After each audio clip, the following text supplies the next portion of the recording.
tatanggapin mo rin naman yung subject na yan. Mag-iinarte ka pa ba kung ang sama-sama na ng tingin ni Chief sa'yo? Untag ng katrabaho ni Adrian na si Yuri. Sa kanilang agency, samot-saring isyo ang nililikom para ilimbag at ibahagi sa masa. Mga istorya ang kapupulutan ng aral, intriga, o di kaya mga siyentipikong impormasyon. Ang madalas na kinocover na storya ni Yuri, mga success story ng simpleng tao lang noon. Yumaman, lumago, at ngayon, may malalaking imperyo sa larangan ng negosyo. Yun ang forte niya. Samantalang si Adrian, nasa larangan noon ng investigative journalism. Dati, may team siya na kasama sa paglilibot at pag-alam sa iba't ibang material. Ngayon, nawala na siya sa pabor ng editor-in-chief nila at hindi na gaanong matunog ang kanyang pangalan sa media. May sapat na ipon na si Adrian dahil mag-isa lang siya sa lumipas na 8 taon. Masinop siya sa pagbabudget at walang bisyo. Kung tutuusin, pwede na siyang umalis. Pero dahil sa pride niya, hindi niya magawang iwan ang oportunidad. Lalo pa ngayon, nauuso ang mga istoryang madaling basahin, pero nakaka-entertain. Kung sa social media, mga lugar at pagkain ang madalas na ibinibita, sa gagawin ni Adrian ngayon, mga tao na mismo ang focus niya. Sa bawat sulok ng komunidad, may mga taong kakaiba ang kwento na dapat marinig ng iba. Ano pa bang nakaka-amaze sa multiple baby pregnancy? Ba't kailangan ko pang aralin to? Asar na tanong niya. Hindi mo ba alam, high risk ang pregnancy basta multiple babies. Ang quintuplets pangalang, it's 1 in every 55 million pregnancies worldwide ayon sa Biology Insights, no? Dahil doon, C-section ang procedure na ginagawa. Mataas ang probability ng premature birth at minsan hindi normal na lumalabas lahat ng bata. Na-imagine mo ba kung gano'n kahirap? Nakagat ni Adrian ang pang-ibabang labi. Hindi niya ma-imagine ang sakit. Napakaraming komplikasyon ang pwedeng mangyari sa isang babae habang nagbubuntis ito. Mula pagtubo ng mga butlig, skin discoloration, varicose veins, o pamamaga ng kasukasuan. Bigat ng pakiramdam at literal na pagkakahati ng katawan oras ng panganganak. Napakahirap. Pero ang pinaka-highlight na iko-content ni Adrian ay yung maramihan kong manganak, yung tipong quintuplets o kahit sextuplets. Yung talagang pag-uusapan at ikakagulat ng marami. It will be great hit, pero panandalian lang. Basta ba nakaka-excite pa rin, pwede na yon. Maganda ka na umalis. Payo ni Yuri. May pamilya ka na bang nahanap? Oo, si mama ko ang nagrekomenda sa akin. May kakilala daw siya. Ang kaso malayo. Nasa probinsya sila nakatira eh. Pupuntahan mo? Ano pa nga ba? Mahirap din maghanap ng nanay na may quintuplets baby. Exciting din yun kasi malayo. Natawa si Yuri. Ikaw ang bahala. Inabot nito ang kanyang kamay at marahas itong hinimas. Kailan ka aalis? Baka free ka bukas. Sorry, Yuri. Binawi niya ang kanyang kamay. Sisimot ko na titirang araw bago ako umalis. Matutulog ako na matagal. Di ako komportable agad sa bagong lugar eh. Ikaw na lang ang di ko pa nakaka-one night stand sa team natin ha. Dream big, Yuri. Nandiyan pa si boss. Umarte ang babae na nasusuka. His years old, gumagana pa ba yung kanya? Di mo malalaman kung di mo susubukan. Umalis siya sa tabi nito at dumiretso sa labas. Dala niya ang laptop at iba pang papeles. Bye guys! Paalam niya sa iba. Bye Adrian! Pumasok siya sa kotse at nagmaneho pa uwi. Nakipagkompetensya si Adrian sa mga sasakyang nagmamadali ring makarating sa destinasyon. Habang nasa biyahe, tinawagan siya ng ina. Sinagot niya ito. Adrian, kamusta? Ito po ma, humihinga pa. Buti naman, hindi ka na ba umiinom? Yes, matagal na akong tumigil sa paglalasing. That's good. Saglit na natahimik ang kabilang linya. Bago nagtanong muli ang kanyang ina. Itutuloy mo ba ang pagpunta ng Marique? Yes. Salamat nga pala sa pagbibigay ng address sa akin ng pamilyang yun, mama. Malayo pero sige, ituturing ko dala na bakasyon ng lakad na to. Sawa na rin ako sa syudad eh. Mausok, matao, mainit. Magdala ka ng maraming stocks ng pagkain pagpunta mo ron. Maybe a few sacks of rice and daily necessities? Eh bakit naman? Kahit probinsya ang Marike. I'm sure may binibenta pang pagkain at gamit na pang araw-araw doon. What's bad about adjusting to the life there? Wala. Pero isipin mo, kapag may nakapalagayan ka ng loob doon ng mga tao, mas mapapadali ang trabaho mo. Napaisip si Adrian. Magmula nang tanggapin niya ang subject na ito, naging mas excited pa sa kanya ang ina. Umaasa ba ito na sisikat ang iko-content niya? Kaya bigay na bigay sa pagsuporta? Ma, if you're hoping again to gain something out of this, huwag ka na umasa. Hindi na madadagdagan ng award na nakuha ko noon. I don't care about that. Pero, ba't ba masyado kang pessimistic? Habang patanda ka ng patanda, mas lalo ka nagiging negative sa buhay. That's not good. Tinitigan ni Adrian ang mga batang kalalabas lang sa elementary school. Kabilaan ang mga dumadaan sa pedestrian lane. Mga magulang na sinusundo ang kanilang chikiting matapos ang buong araw na pagpasok sa eskwela. Naalala ni Adrian ang ex niyang si Lyra. She was kind, confident, independent, at hindi na matagalan ang pagiging immature niya. Habang hinahabol ni Adrian ang kasikatan at karangyaan, mas pinili naman ito ang simpleng buhay. Nag-break sila nung sabihin niya na hindi pa siya handang magpakasal. That was 8 years ago. Nung 28 years old pa silang dalawa ni Lyra at 3 taon na silang nagsasama. Gusto na nitong mag-asawa at bumuo ng pamilya, kaso ayaw pa niya. Mas maiintindihan ni Adrian kung bakit ito nagmamadali. Kakaabot niya lang sa posisyong gusto niya, kaya pakiramdam niya masyadong unfair si Lyra. Hindi niya lang inasahan na hihiwalayan siya nito agad. Naalala niya pa ang sinabi sa kanya ni Lyra noon. Hindi na raw nito kayang magpanggap na ayos ng lahat. Lagi na lang siya ang nasusunod at hindi na napapakinggan ang gusto ni Lyra. Ngayon, 36 anyos na si Adrian. Naiintindihan niya ang punto ng ex niya. Kung hinintay pa siya nito, baka mahirapan lang ang babae sa pagbubuntis at pag-aalaga ng mga bata. Lyra did the right thing by breaking up with him. Naririnig mo ba ako, Adrian? Ma, ano nga ulit yun? Then you're not listening. Ang tanong ko, wala ka bang girlfriend? Sumulyap siya sa CarPlay ng kotse at tumawa. Ano sa palagay niyo? Siyempre wala. 5 months ago, iniwan na ako ni Cassandra. Anong klaseng sumpa ba yan dumikit sa'yo? At ang malas-malas mo sa babae, Adrian? It's not a bad thing. Baka nakatakda lang ako mag-isa, Mama. Sa tingin mo, masaya akong pakinggan yan? Look, I'm your mom. I don't want you to be alone. Asar na bumuga ng hangin ang kanyang ina. This is all because of Lyra. Kung di ka lang naging tanga noong mga panahong yun, Adrian, it could have ended better. Kung nag-isip ka lang sana ng maayos, baka nagtagal pa kayo. It's useless to bring old problems, Ma. Nakamove on na lahat, naiwan pa rin kayo dyan. Baka nga may asawa at anak na yung tao. Don't tell me hindi ka nagsisisi sa paghihiwalay nyo. Natahimik si Adrian. Ngayong wala ng tsansa na magkabalikan sila ni Lyra, automatic na sagot niya ay wala. Wala siyang pinagsisisihan. Naghilom na ang mga sugat nila at pinagbayaran niya na ang pagkakamali noon. Nung makatanggap siya ng mga parangal pagkatapos, wala siyang ibang maramdaman kundi lungkot. Napagtanto niya na gusto niyang marating ang rurok na kasama si Lyra at di yung mag-isa siya. I'm content with my life right now, Ma. Kalmadong sagot niya sa ina.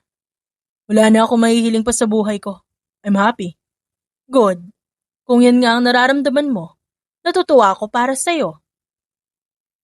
Ngumiti si Adrian at nagpaalam para patayin ang linya ng tawag. Ipinagpatuloy niya ang pagmamaneho habang nagmumuni-muni. Napag-iwanan na siya ng panahon. Narito siya sa gitna, na-stuck at di na alam kung saan pupunta pa. Minsan di siya makatulog kakaisip ko anong susunod na gagawin. Hindi lungkot ang nararamdaman niya kundi pagkawala. Para siyang naliligaw at di alam ang daan pabalik. Makalipas ang ilang araw, You want me to come over and send you off? Alok ni Yuri habang nasa tawag. Inayos ni Adrian ang bag na dadalhin at muli, chinek ang kondisyon ng kanyang kotse. Going na ako. Wala ka nang aabutan kung pupunta ka pa rito. Damn it! Ba't ba ang ilap-ilap mo, Adrian? Kung bumigay ka na kaya sa akin, make my New Year happy. Tigilan mo na yung pagiging malikot mo, Yuri. You're going to be old someday. Magiging boring din yung pinaggagawa mo. Humagikgik ang dalaga. Hindi pa siya boring ngayon eh. Kaya e-enjoyin ko hanggang sa manawa. Hindi pa kaya kita nakukuha? Nope. I'm sorry. Pero sinasagot pa rin ang mga tawag ko. Kinakausap mo ako pag nilalapitan kita. It's clear as day na nagpapakipot ka lang. You love my attention too. It's not as romantic as you think. Ngumiwi si Adrian at umiling. Wala akong kaibigan kaya pinagtsatsagaan kita. Kahit magubad ka sa harap ko, hindi kita magugustuhan. Ouch ha? That's what I don't understand about you. Ina-isolate mo masyado yung sarili mo. Ako lang ang kinakausap mo. But I know for myself you like the conservative type of woman. Yung mahaba ang skirt, walang cleavage ang blouse at walang tattoo. Ayaw mo sa confident na babae. Pero ayaw mo rin makapag-socialize sa iba. Pinarurusahan mo ba ang sarili mo? Hindi. Wala rin talaga akong time na kumilala pa ng ibang tao. I find it boring. I have to go now. Call me if may sinabi si Chief. Okay, safe travels, Adrian. Thanks. Pinatay niya ang linya at napaisip. Nagkamali si Yuri sa sinabi nito. Nagkagusto si Adrian sa confident na babae noon. Ganon si Lyra. Self-assured, mature, hindi makuha sa pagpapabebe at may matatag na paninindigan. She's confident about everything she say, act, or decide. Isa yun sa turn-on niya pagdating kay Lyra. She will never come back. Sabi niya sa isipan. Nagkibit-balikat na lamang si Adrian bago sumampa sa kotse. Natawa siya dahil sa mga nakaraang araw, lagi niyang naiisip si Lyra at yung mga bagay na pwede sana kaso hindi niya binigyan ng chance. Hindi na masakit sa dibdib pero naroon ang pagkadismaya. Ito na yata ang kanyang ultimate totga or the one that got away. 6 na oras ang biyahe papuntang Marique. Nakailang beses na hinto si Adrian sa gilid ng daan para umihi o kumain. 2 beses ding tumawag ang kanyang ina para kumustahin siya sa biyahe. Naadaanan ni Adrian ang malawak na dagat sa superhighway at mga bundok habang papalayo sa syudad. Unti-unti nagiging tahimik ang biyahe. Palaki rin ang palaki ang nakakasabayan niyang bus at truck. Hapon na nung makarating siya sa Marique. Huminto siya sa landmark ng lugar at nagtanong-tanong tungkol sa address na binigay sa kanya ng ina. Nay, saan po papuntang tahob dito? Malayo-layo pa yan, iho. Dun ka. Ilang beses na nagpaikot-ikot si Adrian bago niya ganap na napasok ang barangay. Unti-unti siyang nag-drive sa looban bago huminto sa tapat na isang sari-sari store. Tay, kilala niyo po ba si Lucrecia Torrebanza? Si Lucring, patay na yon, matagal na. Anong sadya mo? Sagot ng isang matandang lalaki. Napakamot ng ulo si Adrian. Gusto niyang tawagan ng ina pero mapapatagal siya sa gitna ng daan. Ikakausapin ko po yung pamilyang may quintuplets. Yung maraming anak po tapos sabay na ipinanganak sa isang araw. 5 bata. Napatango ang matanda. Yung anak pala ni Lucring ang hinahanap mo. Wala pang kopras ngayon pero baka may isda sila. Pumunta ka dun sa bahay na yun, yung may red na gate, sumigaw ka lang. Sige po. Nagsilabasan ng iilang mga kapitbahay.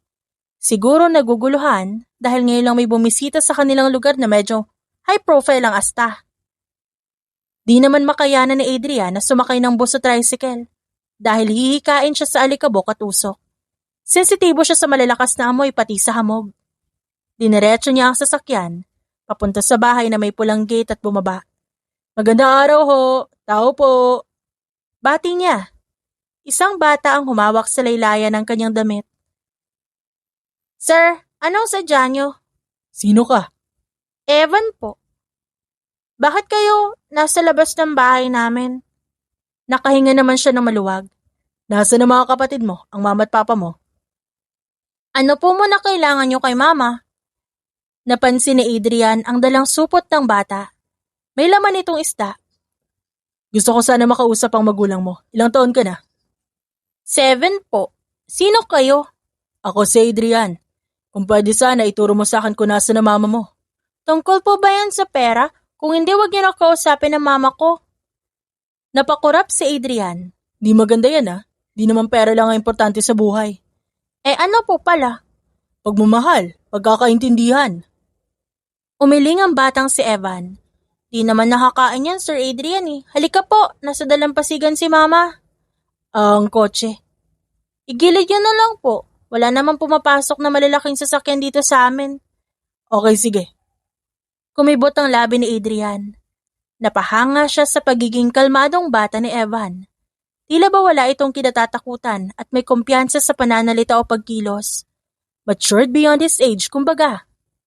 Dito tayo, sir. Himok ng bata sa kanya palayo ng bahay. Dumaan pa sila ng gubat. Nagkalat ang mga puno ng nyog sa paligid. Unti-unti nagbago ang lupa. Naging mabuhangin. Pumapagaspas sa mukha ni Adrian ang hangin na malakas at ang init na dala ng dagat. Doon po. Saad ni Evan. Ano nga ulit pangalan ng mama mo? Tanong niya habang pinagmamasdan ng likod ng energetic na bata.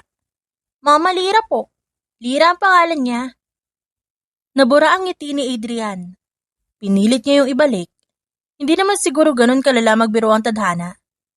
Noong sumulyap siya sa dalampasigan, hindi na magawang iinat ni Adrian ng labi.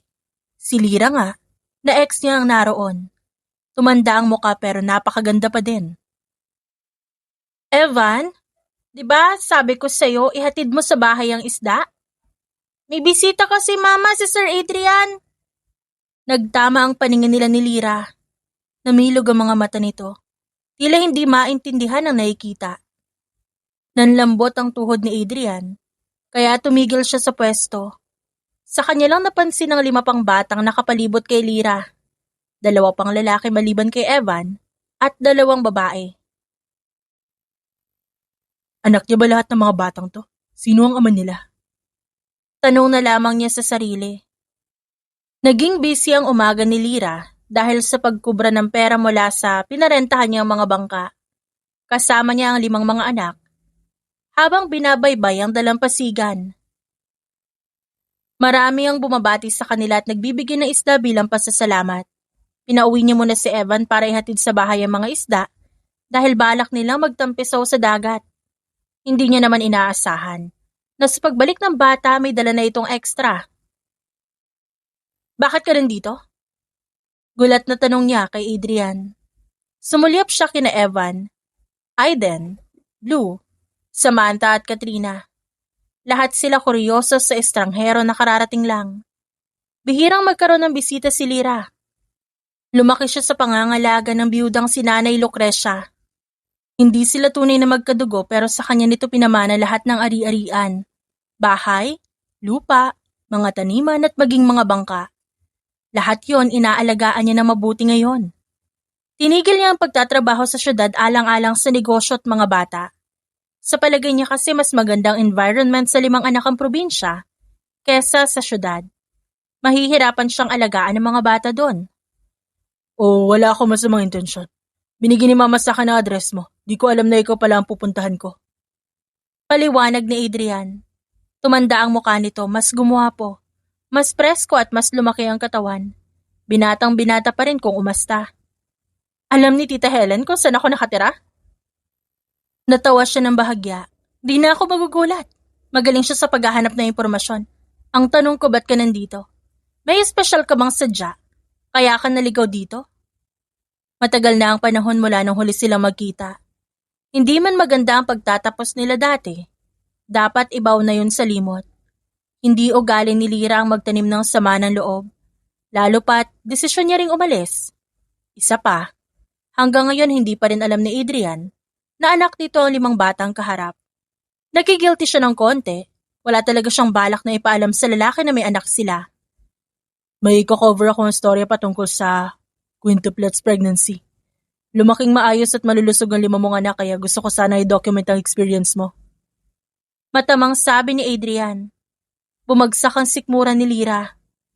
Gagawin mong content ang buhay namin? Why not? I mean, kung okay lang sa'yo. Walang problema, sure. Matabang na sagot niya. No, you. Yung boses mo kapag ganyan, ibig sabihin, ayaw mo talaga. Sumilay ang isang ngiti sa labi ni Lyra. Kabisado mo pa rin ako hanggang ngayon. Totoo naman, Mama. Sabat naman ni Katrina. Yup, kapag pabagal ng pabagal ang salita ni Mama, ibig sabihin niya nagpipigil na siya ng galit. Dagdag ni Samantha. Sumang-ayon naman ang tatlong batang lalaki. Umirap si Lyra. Sinabi ko nang bawal kayo magsalita kapag nag-uusap ang nakatatanda sa inyo, di ba? Sige na nga, magsiligo na kayo doon. Bawal ang pumunta sa malalim kapag may sumuway, uuwi tayo agad. Opo, Mama. Sagot ng 5 bago nagtatakbong papunta sa dagat. Namulsa si Adrian. Kulit nila, no? But it's great, nakahandle mo silang 5. Bakit naman hindi? Ako ang mama nila. Inilibot ni Adrian ang tingin sa paligid. I don't see any guy around. Nasaan ang asawa mo? Wala akong asawa. You must be lying. Imposible namang galing sa yeast silang 5. Hinaluan mo lang ng pampatubo at nilagay sa oven. Ready-made na. There must be a dad. Pinagpag ni Lyra ang laylayan ng kanyang palda. Sa wala Ano magagawa ko? Tinakasan ka ba ng papa nila? That's a good story to tell. Talaga? Bebenta ba? Sure. A hardworking mom. 5 masusunuri na bata. Natawa ng pagak si Lyra. Di pa rin ako makapaniwala na gusto mo i-cover ang storya namin ng mga bata dito. I'm sorry. Alam ko ang awkward na naging ending natin. Pero baka ito ang paraan ni Mama upang magkabati tayo. Don't leave any doors and windows open, ika nga nila. Oh, so gusto mo ring makipagbati? Oo naman. Sure. Namewang si Lyra at pinagmasdan ng mga bata sa dagat. May matutulugan ka na ba ngayong gabi? Wala pa. May space pa ba sa bahay niyo? Maybe I can rent a room? Bumilib si Lyra sa kakapalan na mukha ni Adrian. Tumango siya. Walang extra room pero may kawan kami para sa mga baboy kung gusto mo. You must be kidding me. Ako sa kulungan ng mga baboy? Manghihimasok ka na nga sa buhay namin para dyan sa trabaho mo. Tapos sa amin ka pa mahikitira, mahiya ka naman. Nawala ng kulay ang mukha ni Adrian. Binanggaan ni Lyra ang balikat niya. Maaga pa, magtanong-tanong ka na sa mga kapitbahay dyan. Baka may bukas na kwarto pa sa bahay nila. Oh, okay. Umalis ang lalaki. Inayos ni Lyra ang buhok. Kahit isang beses hindi lumingon kay Adrian. Hindi maganda ang kutob niya sa pagpunta nito. Matagal nang alam ni Lyra na hindi maaasahan si Adrian pagdating sa pagpapakaama. Kaya hindi na siya nag-abalang ipaalam ang pagbubuntis niya na maghiwalay sila. Si Tita Helen ang problema. Tiyak nagugustuhin nito mapalapit sa mga anak niya. Oras na lumantad ang totoo. Ayaw niyang masira ang kapayapaan ng mga bata rito sa probinsya. Sana talaga hindi na lang sila nagkita ulit ni Adrian. Kinabukasan, maagang bumangon ng lalaki. Gustuhin niya mang gumising ng 9:00. Maaga kong kumilos sa mga tao sa probinsya. Kabilang na roon ang pamilyang kanyang tinutuluyan pansamantala. Kahit sa panaginip niya, nanunuot ang tunog ng pagwawalis ng ginang sa labas. Adrian, heto, almusal mo. Alok ni Aling Minda. Salamat ho. Binigyan niya ng pera ang ginang para ito na ang bahala sa kanya. Habang doon nakatira, para na rin sa pagkain. 2 lamang sila ng anak niyang si Claire sa maliit na barong-barong na ito. Kaya hindi nagatubili ang matanda sa pagtanggap sa kanya. Claire, saluhan mo si Adrian para may kasama siyang kumain, sige na. Sigaw ni Aling Minda. Pababa na po, Nay. Tumabi sa kanya ang babae. Suot nito ang isang spaghetti top at manipis na shorts. Good morning, Adrian. Bati ng babae. Tipid na sagot niya. Kahapon pa niya napansin ang pasimpleng pagtulak ng ginang sa anak nitong si Claire patungo sa kanya. Hindi niya pinapansin dahil ayaw niya magkaproblema sa lugar ni Lyra. Dagdag pa na hindi niya rin to type. Narinig ko na pinuntahan mo raw si Ate Lyra kahapon? Untag ng babae. Oo, may alam ka ba tungkol sa kanya? Oo naman, imposibleng wala. Lahat rito kilala niya si Ate Lyra. Mabait, prangka tapos malakas pa. Napangiti si Adrian.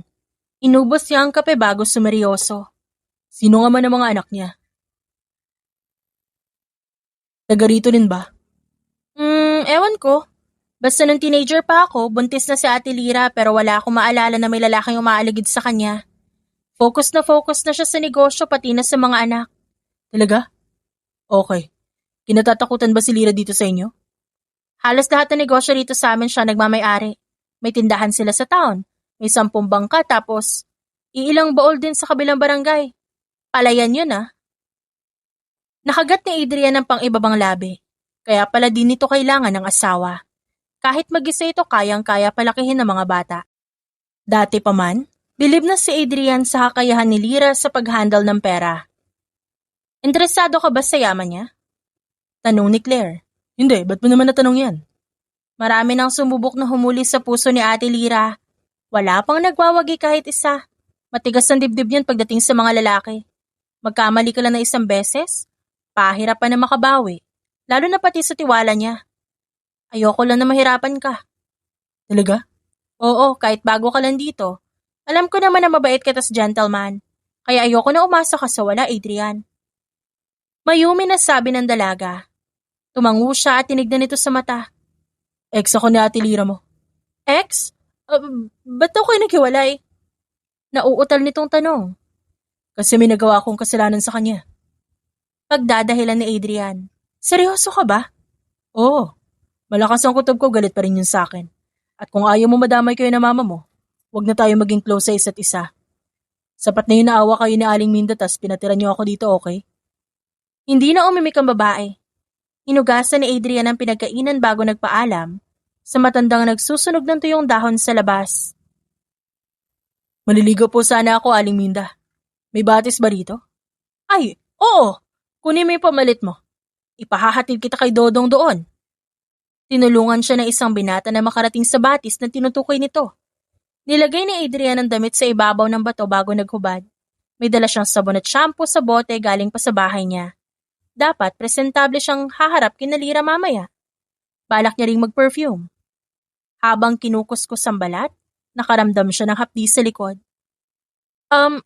Ayan, patay na yung lamok. Bulalas ni Claire. Napabuntong hininga na lang si Adrian. Ba't ka nandito? Siyempre para samahan ka. Baka kasi mawala ka eh. Di ba binalaan na kita? Useless yung sinabi mo kung pwede naman akong sumama sa'yo sa syudad. Umatras si Adrian. Napatingin siya sa likuran at nakita si Lira na nanguna sa paglalakad pababa ng burol. Nakasunod na parang buntot ang 5 bata. Lahat sila'y basa at mukhang katatapos ng maligo. Moreno ang kutis ng mga bata dahil sa madalas na pagbibilad sa init. Gayunpaman, hindi maitago na magaganda at gwapo ang hilat siya na mukha nila dahil sa tangos ng ilong, hugis na muka at kintab ng mga mata. Kuhang-kuha ang mukha ni Lira. Evan! Sigaw niya. Lumingon ang bata at natigilan din ang iba pa nitong mga kapatid, pero hindi rin nagtagal pagkatapos sumulyap sa kanya. Ano yon? Gusto mo ba ng relo? May bibigyan ako sa'yo. Kung pambata yan, tas 20 ng design, wag na lang. Hindi, makintabang ibibigay ko sa'yo relo. Yung tipong pwedeng ibenta. Okay, anong kapalit? Napakatalino ng batang ito. Dumukwang siya at tinitigan ito sa mata. Sabihin mo sa akin kung saan kayo pupunta na mama mo mamaya. O yan ba? Simple. Sa bayan, mamimili ng kagamitan sa bahay o basta grocery namin eh. Okay, sige, salamat. Ang relo ko. Inabot niya ang relong suot kanina. Ito na muna. Pag nagkita tayo, dala ko na yung isang kakasya sa'yo. Sige, thank you. Hindi niya mapigilan ang kamay na haplosin ang buhok ng bata. Welcome, Evan. Nagtatakbo ang 7 taong gulang na bata palayo. Naiilang nang ngumiti si Claire. Kung sa akin mo na lang sana binigay yon. Alam ko rin naman kung saan sila pupunta eh. Hindi ikaw ang subject ko. Ginawa ko yun para mapalapit sa bata. Para saan? Umiling naman siya. Wala ka na doon. Huwag mo na ako lapitan sa susunod. Ang sungit mo talaga. Pabirong umirap ang dalaga at pinagmasdan siya habang naliligo. Naiilang na tinapos ni Adrian ang paglilinis sa katawan. Hiling niya na sana hindi napansin ni Lira ang paglapit ni Claire. Hindi niya alam kung bakit pero hanggat maaari, gusto niyang malinis ang image niya kay Lira ngayon. Tinawagan ni Adrian ang ina. Habang siya'y nagmamaneho papunta sa pamilihan, nakabuntot siya sa sasakyan ni Lira. Ma, ba't di niyo sinabi sa akin na address pala ni Lyra yung binigay ninyo? Sana man lang may heads up kayo sa akin. At kapag sinabi ko sa'yo, tutuloy ka ba? You're scared of her. Kamusta? Na-meet mo na ba ang mga bata? Paano niyo nalaman ang tungkol sa kanila? Paliwanag niyo sa akin ang lahat. Well, matagal ko nang pinapahanap si Lyra. I missed her. Masisisi mo ba ako? Kapag may pinakilala kang babae sa akin, hindi ko maiiwasan na ikumpara sila sa kanya. I really like Lyra for you. Nung nalaman ko na may quintuplet siya dyan sa Marique, hindi ako makapaniwala. I've known since last year. Ngayon kailangan mo ng subject para sa content na gagawin mo. Naisip ko na ito ang chance para mapalapit ka sa kanya ulit. Salaysay ng matanda. Napahilot na lang siya sa kumikirot na sentido. Ma, pwede naman kayong bumisita sa kanya. Last year niyo pa pala alam kung nasan siya eh. Yes? At ano mukhang ihaharap ko sa kanya? Nanay mo ko hindi representative. Kayo ang magkarelasyon noon. Kaya di ko siya pwedeng lapitan ng basta-basta, no matter how much I missed her. Di pwede. Lalo pa't may iba ka ring babaeng pinakilala sa akin. Napatampal si Adrian sa kanyang noo. Hindi niya alam kung pasasalamatan niya ba ang ina sa ginawa o maiiyak sa pagkailang. Kailangan ba umabot sa ganito?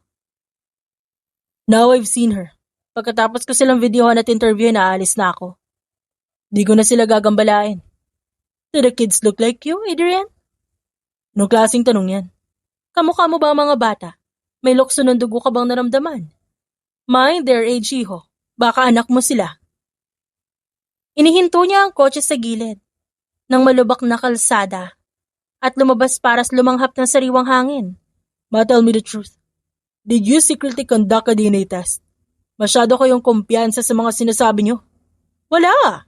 Pero nakita ko na sila sa malayo. I feel like apo ko silang lahat, Adrian. Can you make it sure for me? Titigan mo sila na maigi. They have your eyes, iho. Napahila mo siya ng palad. Ma, pwede natin ikasira yung instinct mo na yan. And if anak mo nga sila, posibleng makompleto ka na rin sa wakas, iho. You will not feel lost anymore. May magtatali na sa'yo. Para di ka na sumasabay lang sa araw-araw. I don't think Lyra would acknowledge me, ma. Kung gagamitin mo pa rin silang subject sa gagawin mong content, hindi ka patatawarin nun. She might be saying yes, pero buburahin niya na ang pangalan mo sa mga taong okay sa kanya. Sinabunutan ni Adrian ang sarili. Hindi niya pinansin na matinding sikat ng araw bagkos na natili siya sa katahimikan. Wala nang sinabi pa ang kanyang mama, pero hindi pa nakapatay ang linya ng tawag. Pareho silang nag-iisip. Para ako na setup, ma. Komento niya maya-maya. Are you mad at me? Pwede ka pa namang umalis dyan. Forget about everything. Hahanap ako na ibang tao na iko-content mo. No, it's fine. Kaya ko to. Then anong gagawin mo? You'll continue following them around with camera? Hindi, ma. Magre-resign na ako. Tumingala siya sa kalangitan at pumikit. Nagunat si Lyra pagbaba ng sasakyan. Inalalaya niya ang mga anak at isa-isang inobserbahan ang kanilang ekspresyon. Anong tinatago niyo? Tanong niya. Kaming apat wala pero yung si Evan meron. Sagot ni Samantha na nakasuot ng mask laban sa alikabok at usok ng kalsada. Naalala ni Lyra na nagpahuli nga si Evan sa pag-alis ng batis kanina. Nasulyapan niya na may kausap na dalaga ang hubad na si Adrian. Boxers lang ang suot nito, kaya hindi na siya nagtagal sa pwesto. Baka may makita pang kabastusan ng mga bata sa pagitan ni Adrian at Claire. Oh, ba't natameme ka? Sabi niya kay Evan. Teka lang ma, ito na oh. Ginalugad ng bata ang bulsa. Binunot ang dalang relo. Gumulong pa ang Jolen, nakasabayan ng relo sa bulsa ng bata. Naku, yung Jolen ko! Ano to? Kanino to galing? Kay Sir Adrian, mama. Pero bigay ko yan sa'yo para may benta mo tas bibili tayo ng masarap. Nakangiting alok ng bata. Hinuli niya ang pisngi nito. Ikaw di ka dapat tumatanggap ng gamit mo lang kung kani-kanino. Pero parang magkakilala kayo mama, diba? Singit naman ni Blue. Oo nga, kung close kayo dati, ibig sabihin di na siya stranger. Gatong ni Aiden. Umiling siya sa mga bata. Kahit gaano pa kabait ang tingin niyo sa lalaking yon, wag na wag kayo magpapadala. Hindi siya gaya ng inaakala nyo. Nananakit ba siya, Mama? Tanong naman ni Samantha. Hindi naman. Naninigaw po? Hindi rin. Kuripot po ba si Sir Adrian? Galante kapag may budget. E di okay siya. Sabi ni Katrina. Tinawanan niya lamang ang mga bata. Basta. Di niyo pa siya lubos na kilala kaya wag masyadong nakikifeeling close. Okay po, anong gagawin natin sa relo, Mama? Tanong ni Evan. Isasauli natin sa kanya. Naalala pa ni Lyra ang breakup nila ni Adrian noon. Hindi pa ito tapos sa career. Willing naman maghintay si Lyra basta ba't may assurance siya na may kakasal sila sa madaling panahon. Ayaw niyang maghintay sa wala kaya nilinaw niya agad. Para sa kanya, pwede namang pagsabayin ang career at pag-aasawa. Pero mukhang na-intimidate si Adrian. Inisip nito na maapektuhan ang oras para sa trabaho, oras na maikasal sila. Humingi siya na estimate time. Kung kailan sila pwedeng maikasal kaso wala itong sinabi. Tila ba wala talaga itong balak na lagyan ng singsing ang daliri niya. Kaya siya na lang ang nag-adjust at umalis. Hindi kawalan ng lalaki para sa kanya, lalo pat may pera naman siya upang suportahan ng mga bata. Kung namulatan ng 5 ang ama na walang paki sa kanila, at laging inuuna ang trabaho pati ng mga kasamahan sa labas, di madidismaya lang sila. Okay na ang sitwasyon nila ngayon. Makalipas ang ilang araw, Para! Sigaw ng mga bata sa sasakyan na paparating. Pasensya na, punuan oh. Sagot ng driver. Kumaway lang si Lyra. Lunes na at unang pasok sa eskwela para sa linggong ito. Nariyan ang struggle sa paghahanap ng masasakyan. Ma, may kotseng paparating. Tili ni Samantha. Di tayo sasakay dyan? Sabi niya sabay tingin sa cellphone. Malilate na ang mga bata. Sumilay ang ulo ni Adrian mula sa bintana ng driver's seat. Sakay na kayo, anong oras na oh? Ma! Excited na tumingin sa kanya ang 5 bata. Pumayag siya para hindi na magkaproblema. Dahil umaga, wala rin siya sa mood. Marami siyang gawain kapag ganito may pasok ang mga anak. Saan ang daan papunta sa school niyo? Tanong ng lalaki. Nakasuot ito ng simpleng sando at shorts. Ang aga-aga, namamasyal ka nakakotse? Tanong ni Lyra. Di naman. Nakita ko kayo ng mga bata na naghihintay na masasakyan kaya nilabas ko na. Salamat. You're welcome. Walang imik si Lyra habang umaandar ang sasakyan. Busy ang mga bata sa pagpapaliwanag kay Adrian patungkol sa dapat itong malaman tungkol sa probinsya. Tuwing gabi, umaarya lahat ng bangka namin, Sir Adrian. Tapos madaling araw na sila bumabalik, maraming laman na isda yung lambat. Sabi ni Blue. Tumutulong lagi si Mama sa pagkuha ng isda sa lambat, sir. Nagbubuhat pa nga si Mama ng ice case eh. Dagdag ni Samantha. Wag na Sir Adrian. Kahit Tito na lang. Okay po, Tito. Sang-ayon ni Katrina. Tumikim naman si Evan. Tito, kaano-ano niyo po si Ate Claire? Sa Batis magkasama kayo eh. Sa kanila ako nakatira pansamantala. Dumapo ang mga mata ni Adrian kay Lyra. May sinabi lang siya sa akin. Wala kami ibang ugnayan. Di mo po siya nobya? Hindi, Evan. Di ko siya gusto. Pagod na ngumiti si Lyra. Mapanukso ang tingin niya kay Adrian. Umiling naman ang lalaki sa kanya na para ba nagmamakaawa. Yun ang lagi nitong ekspresyon sa tuwing tinutokso niya ang lalaki dati nung sila pa. Iniwas ni Lyra ang tingin. Pagkarating sa school, unang bumaba si Lyra at pinagbuksan ng mga bata. Matagal bago nagsitalo ng mga chikiting. Sumulyap tuloy siya sa loob ng sasakyan para makita kung anong nagpapatagal. May pinakita sa kanya si Evan bago ito pumasok sa gate.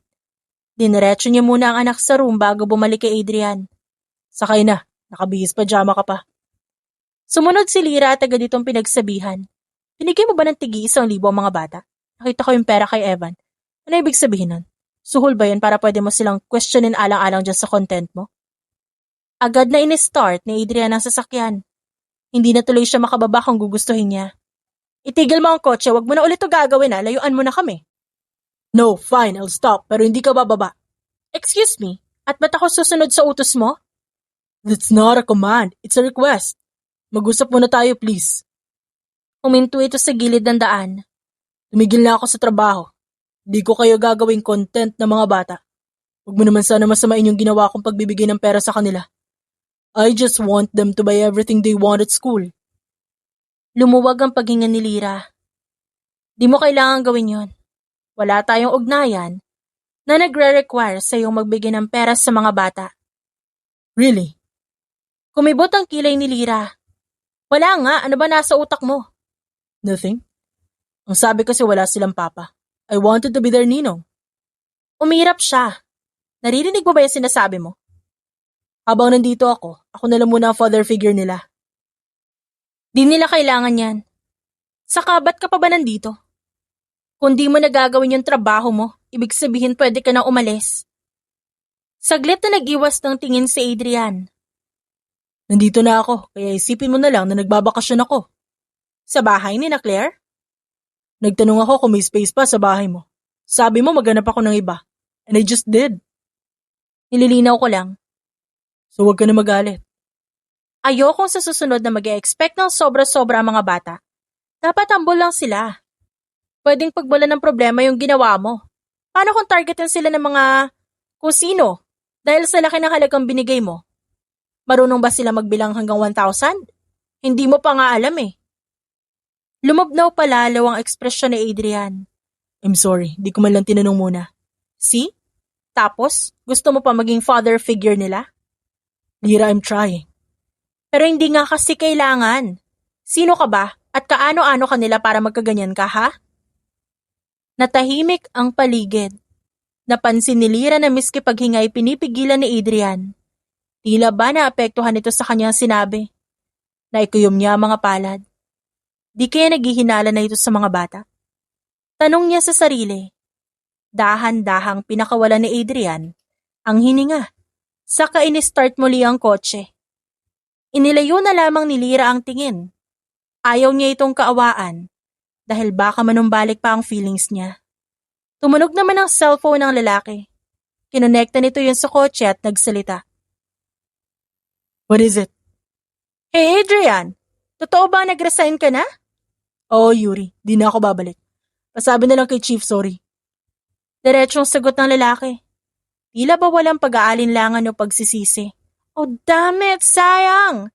Hindi man lang kita napaibig sa akin bago ka nag-resign? Komento ng babae sa kabilang linya. Napaangat ang kilay ni Lyra dahil sa narinig. Sumulyap sa kanya si Adrian bago tumawa. Tama na Yuri, you know nothing will happen. Kahit magtagal pa ako sa opisina. That's because you're a tough one to crack. Ang iba di ako natitiis pero ikaw mag-iisang taon na kitang hinahabol, wala pa rin. Kung wala kang sasabihin na maayos, ibababa ko na. Thank you for everything. Wait, wag mo muna ibababa. Tell me, ba't ka ba talaga nag-resign? Napatiimbagang si Adrian. I realize I don't really care about work anymore, Yuri. Ano? Seryoso ka ba talaga dyan? Yup. I lost something very important to me para lang dyan. But the moment I failed to bring in the chip, mabilis ako nakalimutan. Kung sana di ako naging tanga nun, baka mas masaya pa sana ako ngayon. Natahimik ang babaeng si Yuri. Si Lyra naman napaisip. Sa nais ipahiwatig ni Adrian. Mukhang nagsisisi nga ito sa kanilang breakup dati. Pero wala na yung silbi ngayon. Wala ka na rin namang passion para sa industriyang ito eh. Matagal ka nang nag-give up. Ngayon mo lang inamin sa sarili mo. Well, whatever you're up to now, sana maging masaya ka finally. Pabora na ako ng number ko dyan, Yuri. Oh, okay. So, this is it. Goodbye. Kinalikot ni Adrian ang phone saglit bago ito binaba. Kung huhulaan ni Lyra ang ginawa nito, iisipin niyang binlock ng lalaki ang Yuri na yon. Nakailang girlfriend ka pagkatapos ating mag-break? Tanong ni Lyra. 3. Lahat sila. Sinubukan ko ipakilala kay mama. Kasal ka na? Gugustuhin ko ba maging father figure sa mga anak mo kung may asawa na ako? Malay ko sa buhay mo. But you were asking na kailan ako. Nasasayangan ako sa Yuri na yun eh. Mukhang mabait pa naman siya. Sigurado ako magugustuhan siya ng mama mo. You know that's bullshit, Lyra. Ikaw lang ang gusto ng mama ko. Kahit may pakilala ako sa kanya na iba, naluluha pa rin siya. Those women thought she's crying because of happiness. Ang di nila alam hanggang ngayon, nanghihinayang pa rin si mama sa ating dalawa. Ganyan talaga ang buhay. Nagkibit balikat si Lira. Minsan, Adrian, hindi natin nakukuha ang mga bagay na gusto natin. I think, if you fight hard enough, you can get what you want. You can do the impossible, if you're desperate enough. Numipis ang labi ni Lira. Kinabahan siya sa sinabi ni Adrian. Kung may ugali man ito na love and hate niya noon, ito ay ang pagiging mapilit. He wanted his career to flourish. Gagawin nito ang lahat para doon. Kahit noong ligawan siya nito dati, tumagal ng 1 taon bago siya napapayag. Pero natiis nito. Sana nagkamali lang siya ng intindi. Baka hindi pa kikipagbalikan ng sadya ng binata, kundi talagang catch up lang habang nagbabakasyon. Dahil ayaw niyang maabala sila ng mga anak. Namroblema naman ang 5 bata ng recess time nila.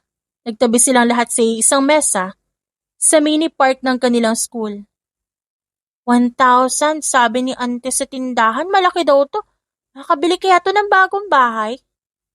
Hindi, siguradong sagot ni Evan. Isa lang yan kaya di kasya, pero pag pinagsama-sama natin yung 1,000 nating lahat, baka pwede na tayong bumili ng bahay. Tanungin natin si Tito Adrian. Mungkahi ni Blue. Sabi ni Mama, wag tayo lumalapit sa kanya, di ba? Kaya ba't magtatanong ka dun? Ani Katrina. Wala lang. Di ka ba naastigan sa kanya? May kotse, matangkad, pogi pa. Sagot ni Blue. Pero ayaw nga ni Mama sa kanya. Okay, edi wag. Sambat ang tahimik mo, hinihika ka ba? Wala, Blue. Pagod lang ako kakahabol kay Aiden kanina. Aiden wag mong pinapagod si Sam kapag hinika siya, papagalitan tayo ni Mama. Paalala ni Evan.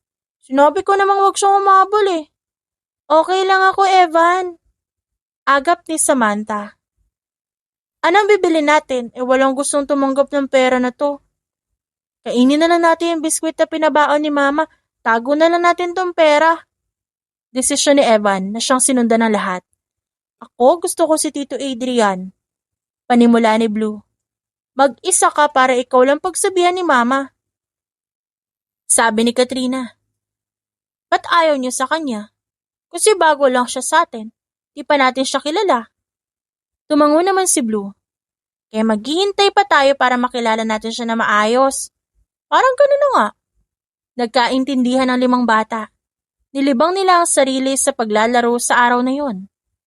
Kinagabihan, hindi na umalis ng bahay si Lira. Inasikaso niya ang mga bata bago nagsara ng bintana at pinto. Saka lamang siya lumabas nung madaling araw na. Dumalaw siya sa dalampasigan para tumulong sa mga bangkang kadadaong lang. Pabilisan silang lahat sa paghimay ng lambat para isalin ng mga isdang huli sa malaking batya. Maya-maya pa, may tumabi kay Lira. Hindi niya na kailangan lumingon pa para makilala kung sino ito. Sa pabango pa lang ni Adrian, hindi na nagbabago hanggang ngayon. Ilang metro pa lang alam niya na agad na nasa paligid lang ang lalaki. Pogi, ba't ka nandito? Tanong ng isang ginang. Tutulong po sana, baka kailangan niyo ng tagabuhat. Ang bango mo namang kargador? Nakangiting sabi ni Claire. Umarko ang kilay ni Lira. Hindi siya tumingin sa direksyon ng mga nag-uusap. Dito ka kay Lira, Adrian. Magpaturo ka sa kanya. Salamat po, tay. Tumabi sa kanya ang lalaki. Nagumpisang magtanong ang mga kapitbahay patungkol sa buhay ni Adrian. Lahat ay kuryoso sa dating trabaho nito. Ang hirap pala ng ginagawa mo, iho. Kaya nga ho ako nag-resign Ikaw nga, Lira, ano nga ang trabaho mo noon sa syudad? Napaisip siya saglit. Ang tagal na rin noon at nakalimot na siya. Agad na sumagot si Adrian. Nagtuturo siya sa vocational school. Nagpa-part-time din bilang receptionist sa isang derma clinic. Talaga? Alin ang mas mahirap? Ang kay Lira po. Noon naman, may mga kasama ako siya kasi mag-isa siyang ginagawa yung trabaho. Tapos, kinakailangan niya mag-accommodate ng iba. Ngumiti pa si Adrian na tila ba proud. Alam na alam ang buhay ni Lira sa syudad, Pogi. Sabi ng isang ginang. Tinapunan ni Lira ng isang nagwa-warning na tingin ng lalaki. Hindi siya nito pinansin. Naging magkarelasyon ho kami dati. Mabilis na naging tahimik ang lahat. Paisa-isang nag-iwas ng tingin ang mga kapitbahay niya. Pumikit siya ng mariin bago bumuntong hininga. Pagkatapos ng trabaho, nag-uwi ng isda si Lyra. Sinabayan siya ni Adrian sa paglalakad. Iyon na rin to, di ko mapapakinabangan yan. Ibigay mo kaya kina Aling Minda at Claire, sa kanila ka nakikitira, di ba? Binibigyan ko naman sila ng pera. Isa pa, nandun din sila kaya malamang, may uuwi din yung mga yon. Pumalatak si Adrian. Mahilig ba sa isda mga bata? Kapag puti ang laman ng isda, may isda bang violet ang laman? Natawa siya. Gaya ng maya-maya, okay, flaky ang texture, puting-puti ang laman. Dumaan sila sa gubat, walang ilaw at ang buwan lang ang gabay nila sa dilim. Magkalapit ang kanilang balikat. Kahit malansa ang amoy ng isda, lumalamang ang pabango ni Adrian. Alright, nabanggit mo nga pala dati na may kulungan ka ng mga baboy. Baka kailangan mo ng tagalinis, kaya ko yon. Napailing siya. Kung ano man yung iniisip mo, Adrian, itigil mo na. Di yan gagana sa akin. I'm not doing anything. Na para bang di kita kalala. Hinagat ng lalaki ang kanyang labi. Para bang hinihintay lang nito ang katagang yun. Lyra, kung talagang kilala mo ako. Alam mo na dapat kung gaano ako kaseryoso ngayon. Hindi ako last option, Adrian. Porke di nagtagal yung mga ex mo? O di ka nasikat sa pinagtatrabahuhan mo? Sa kakalilingon at makakaalala sa akin. Huwag ka naman ganyan. Hindi makaimik ang lalaki at nagpatuloy si Lyra. Kita mo naman siguro na di kita kailangan dito. Inaakse mo lang ang oras at laway ko. Lumipas na yung mga panahong importante ka sa akin. Wala ka ng kwenta. Pwede ka na nga mamatay at di kita iiyakan. Hindi sumunod si Adrian. Natigilan ito sa pwesto. Dilat na dilat ang mga mata at nakahawak ang kamay sa dibdib. Masakit? Bulong niya. Tumango ito. Di ako makahinga, Lyra. Higit pa dyan ang naramdaman ko nung di mo ako pinigilang umalis. Na mas pinili mong magtagumpay ng mag-isa kaysa isama ako. I'm sorry. Tumango siya at nagpatuloy sa paglalakad. Then I'm sorry sa nasabi ko kanina. Nabawasan ba ang sakit na naramdaman mo? Hindi makasagot si Adrian. Satisfied na si Lyra sa nasabi niya. Dapat, kuha na nito ang gusto niya ipahiwatig. Ma, may utang ba tayo kay Tito Adrian? Tanong ni Blue, nung magising ito kinabukasan. Dumungaw ang bata sa bintana para tignan ang paligid. Wala ba't mo natanong yan? Kasi nakatingin siya sa bahay natin na para bang nalugi yung muka. Sumilip si Lyra sa tinitignan nito at nagkibit balikat. Baka may problema lang sa kanila, hayaan mo na. Tinapos ng mga bata ang kanilang almusal. Dali-dali silang pumunta sa tapat upang maghintay ng masasakyan patungo sa eskwela. Muli huminto sa harap nila ang kotse ni Adrian. Sakay na, kids. Hinayaan ni Lyra ang mga bata. Lumapit siya kay Adrian sa driver's seat at umiling. Tigas ng ulo mo, no? Binaba nito ang tingin bago nag-iwas. May jacket sa loob. Suot mo kasi manipis yung suot mo. Wala kang bra. Natanggal saglit ang angas ni Lyra. Niyakap niya ang sarili at dali-daling sumakay sa shotgun seat. Asan na yung jacket mo? Evan, bigay kay mama ang jacket dyan. Ito pong black? Yup. Ayan na, mama. Tipid na nagpasalamat si Lyra bago sinuot ang jacket. Ngayon pa siya napahiya sa harap ni Adrian. Hindi makatarungan ito. Sumulyap ang lalaki sa kanyang muka. Para bang hindi ito komportable sa inis niyang ekspresyon. It's fine, Lyra. Dati naman halos araw-araw ko yan nakikita. Pampalubag loob nito. Ang alin po, tito? Usisa ni Katrina. Yung suot ni mama niyo na damit. Luma na po yan. Umupo ka na maayos dyan. Humawa ka na maigi kasi malubak ang daan. Okay po. Tumingin si Lyra sa malayo upang di makita ang pag-uusap ng dalawa. May mga pagkakataon na napapatanong siya sa sarili. Kung ayos lang ba na itago niya ang mga bata sa lahat. At itago niya rin sa mga bata ang lahat ng nalalaman niya. Lalo pat may karapatan din silang malaman kung sino ang kanilang ama. Alam niya na naiinggit ang mga ito sa ibang bata. Napapaligiran sila ng may mga tatay sa probinsya. Mga lalaking mangingisda, umaakit ng niyog, naglulugit, naghahabi ng palangre, at gumagawa ng mabibigat na trabaho gaya ng pagpuputol ng puno. Sa eskwela, kapag ang diskusyon ay tungkol sa ama, wala silang maiharap. May araw na wala sa tamang kondisyon si Lyra, na sabay gampanan ng role bilang ilaw at haligi ng tahanan. Kaya hindi pantay ang binibigay niyang pag-aalaga o pagtuturo sa mga bata. Nandito na tayo. Pagpukaw ni Adrian sa kanyang pansin. Salamat, magta-tricycle na lang ako pa uwi. Pagkatapos ko sila ipasok sa room. Nandito na ako, isa pa suot mo yung jacket ko. Kung hihingin mo, pwede rin yun na. Simpleng sabi ni Adrian. Hindi niya ito pinansin at mas piniling samahan ng mga bata papasok. Bumalik din siya agad upang di maghintay ng matagal si Adrian. May sinabi ba ang teachers nila? Untag ng lalaki. Hindi raw makasabay si Blue sa math subject. Medyo mahina raw ang bata. Pwede ko siya i-tutor. Wow talaga? Ako rin kaya ko. Natawa si Adrian. Sinasabi ko lang naman na pwedeng ako na. Salamat pero wag na. Dati naman nakakaya kong pagsabayin sila sa pagtuturo. Okay, but if you're tired, I'm here. Saglit na napaisip si Lyra. Madumi yung kulungan ng mga baboy namin sa likod. Bibili ako ng mga biik kaya kailangan malinisan yun. Diba sabi mo ikaw ang gagawa? Oo naman, kaya ko yan. Umangat ang balikat ni Adrian. Nagka-purpose ulit ito kaya't hindi nalupaypay gaya kanina. Total mapilit ito. Sasamantalahin na ni Lyra ang tulong ng lalaki. Naghirap siya sa pag-aalaga ng 5 bata, kaya hindi naman siguro kalabisan kung uutusan niya ito. Baka nang sa ganon tigilan na siya ni Adrian kapag sobra na ang hirap. Unang ginawa ni Adrian sa likod ng malaking bahay ni Lyra, magwalis at basain ng tubig ang mga tuyong dumi sa kulungan ng baboy. Malaki pala ang buong lugar at tiyak mabaho ito pagtagal. Nagtaka tuloy si Adrian kung ba't ang lapit ng pwesto. Uso rito ang nakawan ng hayop. Isa pa, mas mapapabilis ang paglilinis ko dyan araw-araw. Kung malapit lang, di naman mabaho kapag inasikaso mo lang na maayos. Paliwanag ng babae.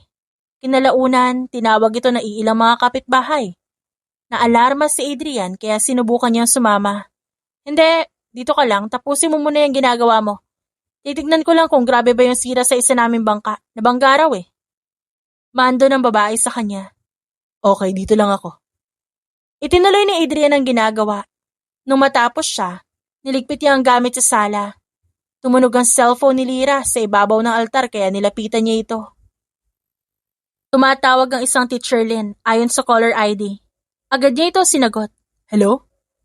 Sir? Parent po ba ito ni Samantha? Inaatake ng hika ang bata. Kumaripas ng takbo si Adrian. Papunta na po ako dyan. Binalik niya ang cellphone ni Lyra kung saan niya ito nakuha at dumiretso sa kotse para sunduin si Samantha. Kompleto ang 5 bata nang huminto siya sa harap na eskwela.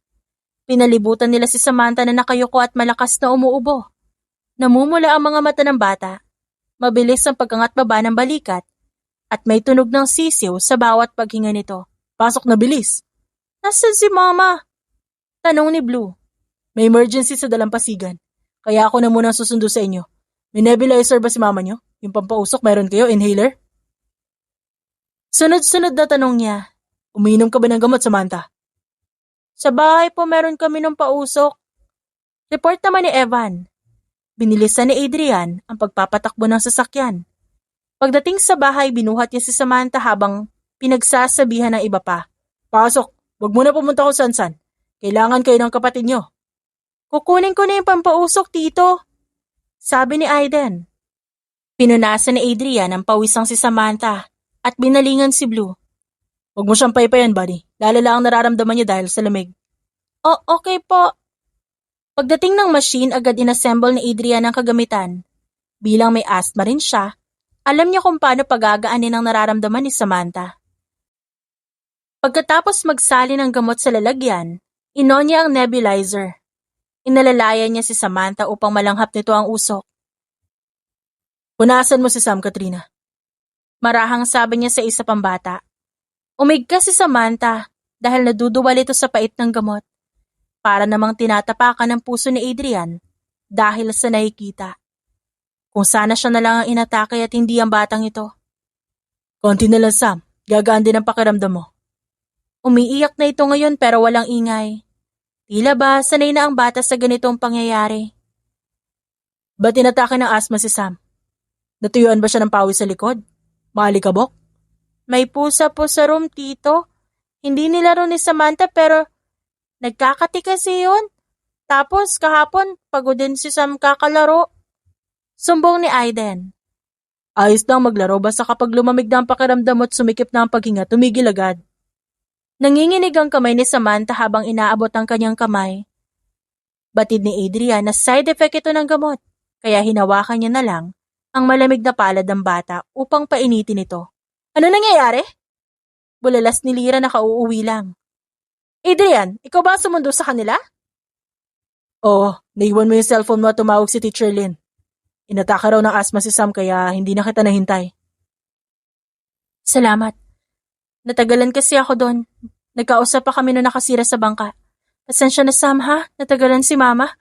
Buti na lang at andyan si Tito Adrian nyo. Wika ni Lyra. Gumaan ang pakiramdam ni Adrian. Nagustuhan niya kapag nakikita at pinahahalagahan ni Lyra ang kanyang ginagawa sa mga bata. Inisa-isa niya ang tingin ng 5 bago sumentro kay Lyra ang kanyang paninitig. Nag-iwas lamang ito at hindi siya matingnan pabalik. Bilang pasasalamat, nagtagal si Adrian sa bahay nila hanggang gabi. Inasikaso niya si Samantha dahil alam niya ang gagawin. Kung sakali mang ubuhin ito ng matagal, si Lyra naman na nag-alaga sa 4 pang bata. Paano mo alam to? Tanong ni Sam sa kanya. Kasi may asma rin ako. Nahihirapan ka ding huminga? Tumango naman siya dito. Para bang may sponge sa dibdib ko na hindi lumiliit. Lumulobo lang hanggang sa halos mapuno. Para bang nalulunod ako. Hate ko ang tunog ng pag-ubo, tito. Pinagtatawanan ako ng iba kong classmate. Ang sabi daw, motor na ayaw mag-start. Parang ganun. Umiling si Adrian. Ang hirap kaya na may sakit na ganito, di ba? Gusto po kita, tito. Malumanay na sabi ni Samantha.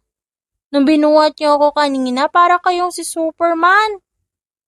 Saglit na natulala si Adrian. Nanumbalik lang ang kanyang ulirat nung tawagin siya ni Lyra. Hinarap niya ito sa kusina habang nagluluto. Hindi pa ako personal na nagpapasalamat sa'yo. Ayos lang. Kahit sino naman gagawin yan para sa bata. Kahit na. Madalas sumaayaw si Samantha sa pagpapausok pero pagdating sa'yo okay lang sa kanya. Pasensya na. Sa lahat ng pwede niya namana sa akin yun pa talaga.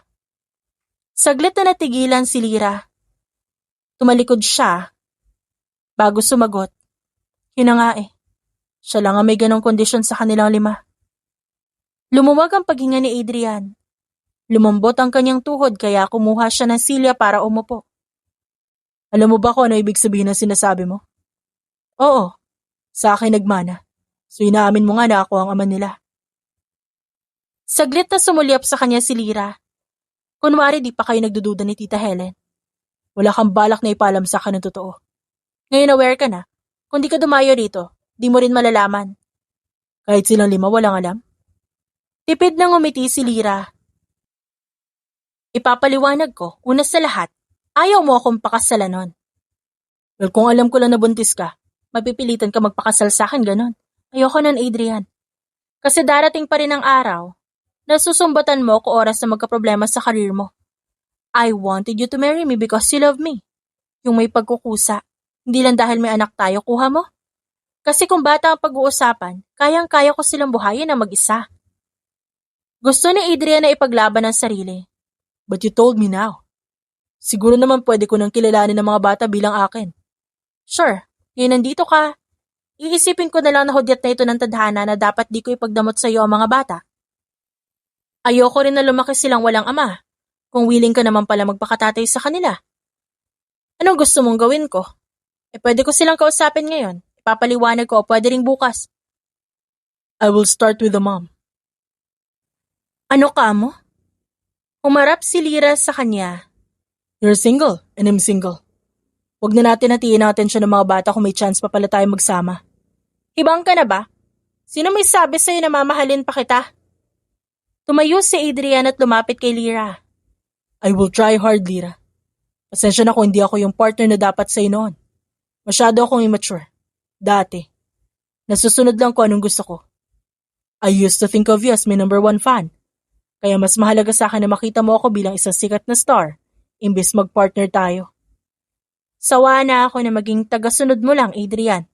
Well, from now on, magkalibel na tayo sa lahat. Walang maiiwan, walang mauuna. Just this once, Lyra. Tumibay ang determinasyon sa mga mata ng babae. Tignan natin kung hanggang saan mo kayang manuyo, Adrian. Bumagsak sa wakas ang tensyonadong balikat ni Adrian. Humaba ang kanyang paghinga nung na-realize niya na ito na ang chance na binibigay ni Lyra para sa kanya. Ang unang hakbang na dapat gawin ay ang paglipat sa probinsya. Makakasama niya lang ang kanyang mag-iina kung iiwan niya ang syudad. Siya naman ngayon ang papasok sa kanilang mundo. Kaya lahat ng pag-a-adjust manggagaling sa kanya. Sa wakas, may destinasyon na ang kanyang buhay. May paglalaanan na siya sa wakas. May uuwian na si Adrian. Lumipas ang 5 taon at saka lang ikinasal si Adrian at Lyra sa isang engrandeng selebrasyon. Ang kanyang panunuyo sa babae nagtagal ng 3 taon. Ganun kahaba ang panahong ginugol niya para mapatunayang hindi siya mangiiwan ulit. Na mapagkakatiwalaan siya at hindi magpapabaya, gaano man kahirap ang problema. Nang magkita sa wakas si Lyra at ang kanyang ina, napaka-espesyal ng handaan. Dinaig pa ang pista sa pagpapakain ng kanyang ina. Nasiyahan ito ng husto dahil sa wakas. Magkakatotoo na ang kagustuhan nito maging daughter-in-law si Lyra.